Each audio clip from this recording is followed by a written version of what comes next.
जयमसी आज 2 मे 2022 तदनुसार 19 वैशाख 2079 सोमबार। आज हामी माथिल्लो कोठाबाट हेर्नेछौँ।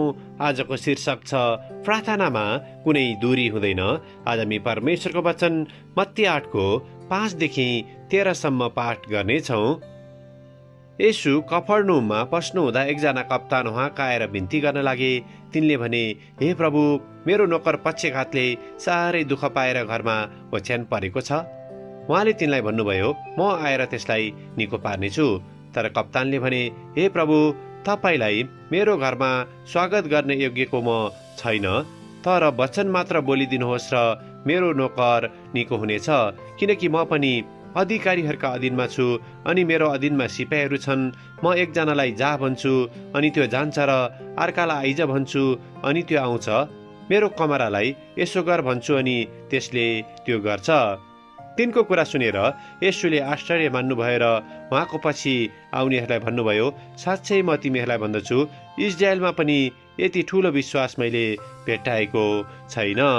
आमेन। मत्ती 18को 20लाई लेखक यहाँ जोड दिनुहुन्छ। येशूले भन्नुभयो, किनकि जहाँ 2 कि 3 जना मेरो नाउँमा भेला हुन्छन् त्यहाँ म तिनीहरूको माझमा हुनेछु। आमेन। लेखक आफ्नो अनुभव र विचारलाई यहाँ यसरी प्रस्तुत गर्नुहुन्छ। मैले पेन्सिल्भेनियाको कुनै एउटा मण्डलीमा सेवकाई गर्दै गर्दा कसैले मलाई व्यक्तिगत खाँचोको बारेमा फोन गरेका थिए। हाम्रो कुराकानीको अन्त्यमा मैले फोनमा प्रार्थना गर्नको निम्ति उहाँलाई सोधेँ। उहाँले अचम्म मान्दै भन्नुभयो, के हामीले फोनमा प्रार्थना गर्न सक्छौँ र? किनकि त्यस बेला उसको निम्ति फोनमा प्रार्थना गर्नु धेरै नै अनौठो कुरा थियो। तर अहिले यो कुरा हाम्रो निम्ति धेरै सामान्य भइसकेको छ। केही फरक भयो भने त्यसलाई सुरुमा सजिलै विरोध गर्ने काम गरिन्छ। तर हामीले प्रभुसँग प्रार्थना गर्यौँ भने बाँकी काम प्रभु आफैले गर्नुहुन्छ। हरेक पुस्ताले ख्रिस्टको निम्ति प्रेम प्रस्तुत गर्ने नयाँ मार्गहरूलाई सिर्जना गर्न सकिन्छ। म पनि एक पास्टरको हिसाबले मानिसहरूको माझमा सुसमाचार पुर्याउने नयाँ मार्गहरू खोज्ने काम गर्दछु।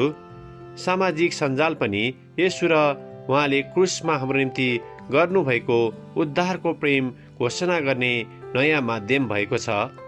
हामीले मत्तीको सुसमाचारको पुस्तकमा यो पाउँछौँ कि जहाँ 2 कि 3 जना मेरो नाउँमा भेला हुन्छन् त्यहाँ म तिनीहरूका माझमा हुनेछु।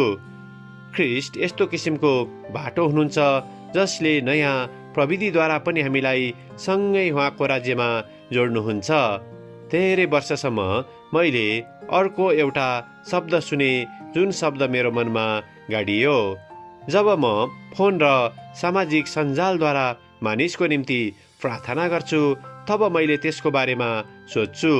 प्रार्थनामा कुनै दूरी छैन।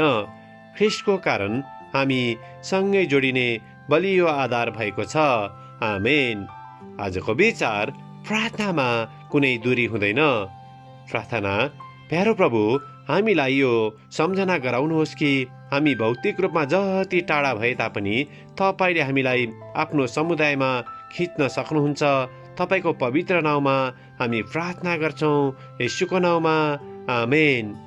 आजको लेखक क्लेटस एल हुल तेस्रो, पेन्सिल्भेनिया, अमेरिका।